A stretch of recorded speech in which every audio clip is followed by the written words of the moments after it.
Yun, mga kamatik, magandang araw mga kamatik. Sa ngayon ay October 26, mga kamatik. Gumagawa na ako. Dapat na ito, August pa lang gumagawa na ako para hindi nalilate mga kamatik pagka oras na ng mga usuan ng saringgola. Kailangan mga kamatik naka-ready na. Gaya ng negosyo, lagi nag-a-advance mga kamatik. Sa ngayon mga kamatik, ito gumagawa ako ng fighter kung tawagin. Ito siya mga matik. Babalutan ko na lang. Ito gumawa ko ng kabit-kabit ako ng mga kulay. Simple lang pagkakabit mga matik. Pupunasan lang yung kawayan ng rugby. Pupunasan lang yung dyan mga matik.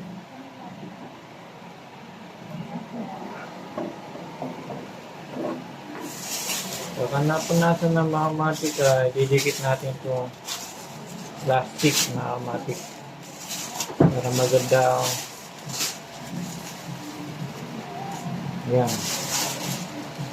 para maganda pinalalabasan ng kulay mga kamatik. Yan.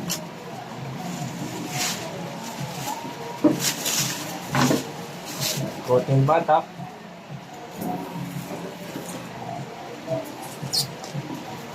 Medyo late na ngayon medyo late na. Dapat August pa lang mga kamatik, gumagawa na ako na ito.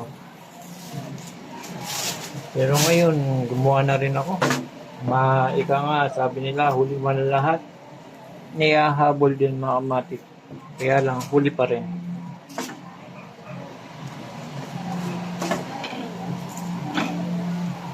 Ito mga kamatik, nilalagyan ko na siya.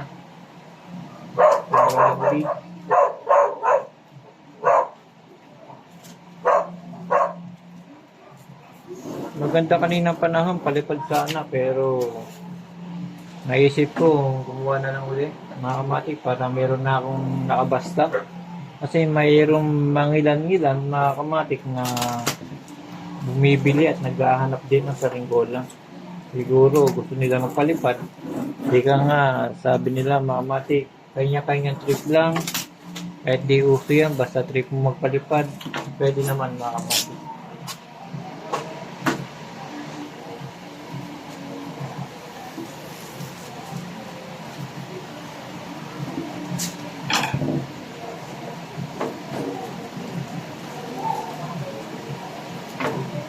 Inumpisahan ko mga kamatik kanina, mga alauna ng hapon. Ngayon alas 4 na, medya.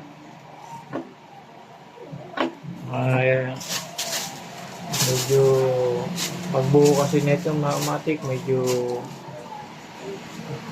kailangan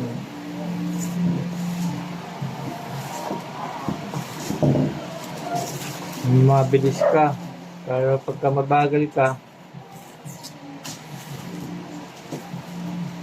hindi ka makakarami pagka mabagal kang gumawa ng saranggola.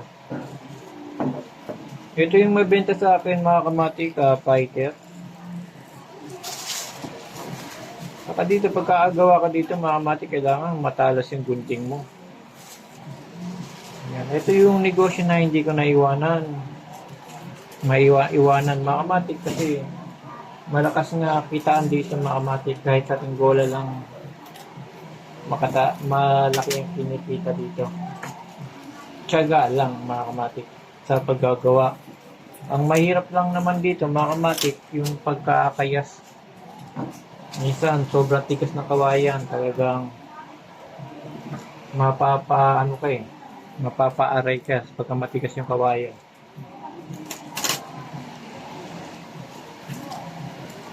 Tapos makapal pa yung kawayan mga kamatik. Yun, matagal yun mga kamatik.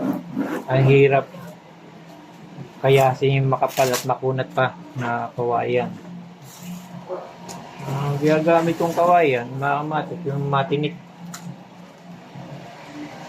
Maganda yon, malipis pero matibay yung kanyang kawayan. Ito na siya mga kamatik ko. Ganun lang kasimple. Tapos lalagyan natin ito ng itim, mga kamatik.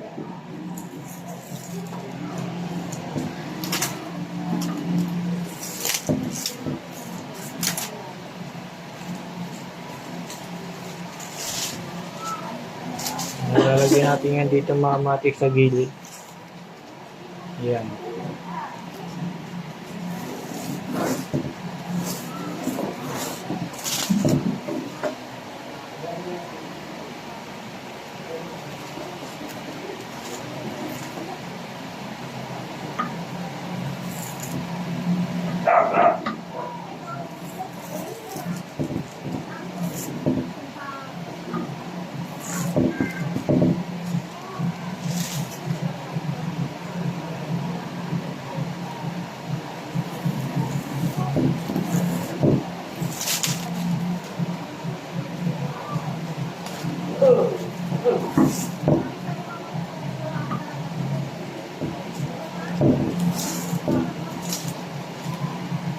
Ayan, mga kamatik, yun na yung ayan mga kamatik. Ayan na yung fighter natin na nagawa ko na. Nag-start ako ng alauna mga kamatik. Ang mga gawa ko, ayan na. Oh.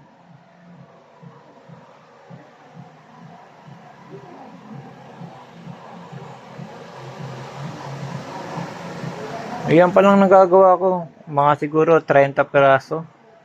Kasama na ito mga kamatik.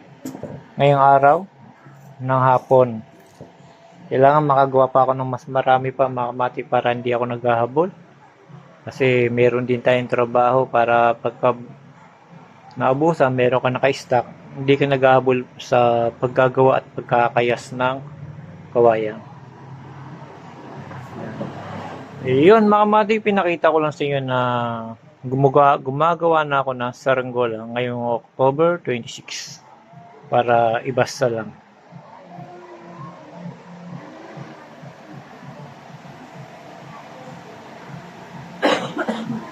Yun mga kamatik, hanggang dito na lang. Salamat. Pinakita ko lang sa inyo yung mga ginawa ko ngayong araw. Naka 30 peraso ako. Salamat again mga kamatik.